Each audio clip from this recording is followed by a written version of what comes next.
my time has expired. I yield back. Next up, Senator Cruz. Thank you, Madam Chair. Thank you to each of you for being here. Thank you for the service each of you provides. I want to take a minute in particular, Chief, to thank the men and women of the Capitol Police. In Texas and all across the country, I view a big part of my job as supporting the men and women of law enforcement, and I'm grateful for the courage of the men and women of Capitol Police and police officers all across our nation who risk their lives to keep Americans safe. I want to ask you, Chief, first of all, about your assessment of the current morale in the Capitol Police and the state of readiness of the Capitol Police to protect against the threats we're facing. So I think morale is always in the eye of the beholder. I think it has improved since January 6th. We are still at a point, staffing-wise, where we're holding people over, we're canceling days off, and this has a big impact on morale. So we still have a ways to go. But I think that the cops understand that things are better than they were, and they are improving. I assure you that our state of readiness is good. There's still work to be done, but I have great confidence in the men and women of this department that they have the training, the courage, the equipment, and we, as in leadership, have good plans in place to ensure the safety of this campus. Well, I'll tell you one concern that I have, and it's a growing concern, which is the rise of threats that are directed against lawmakers and lawmakers of both parties.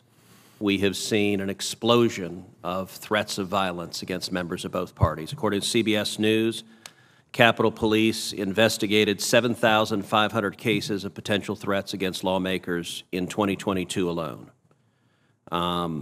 That is nearly double what the number of threats were in 2017. We have also seen multiple instances, whether it was the horrific shooting at the Congressional baseball game where you had a deranged lunatic who came with the explicit objective of murdering Republican members of Congress. And it is only because of Steve Scalise, Capitol Police detail that happened to be there that deranged lunatic was stopped and killed. Had Congressman Scalise been late that morning, had he decided to take his kids to school that morning instead of going to the Congressional baseball practice, there was no one else there that had a detail.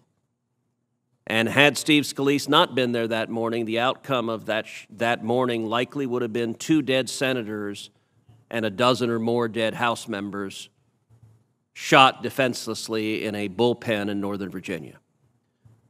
We have seen instances escalating from there, including we had a member of Congress attacked in the elevator of her apartment building.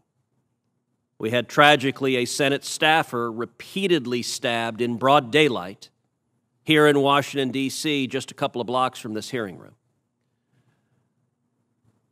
I'm very concerned with this rising level of threats, and I fear we're going to wake up one day and somebody's going to be killed.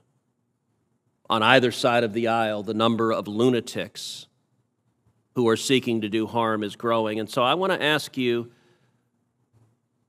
what is your view of what needs to be done to prevent that, to ensure that we can protect the safety of lawmakers on both sides of the aisle in both houses from the growing and serious threats of violence and specific violence targeting individual members? So the first step is for our Intelligence Bureau, which has been greatly expanded, to continue to be proactive in scrubbing social media to try and locate these threats. And so many of these threats, and you know this, Senator, we actually get them from the staffs of the members. But we also are able to pick some of these up early so that we can mitigate them as quickly as possible. In my budget, I've requested additional investigative agents because of the caseload. 500 cases per year per investigator, which is just unmanageable, and we need to do better than that. We also are working with state and local police departments all around the country to assist us in ensuring protection for members at events when they're in their home districts. But we've got to continue to, I know we're short on time. We need to do a better job at protecting members when they're home, their families. Obviously, we have the tragic attack of Nancy Pelosi's husband at home, and all of our families are at risk.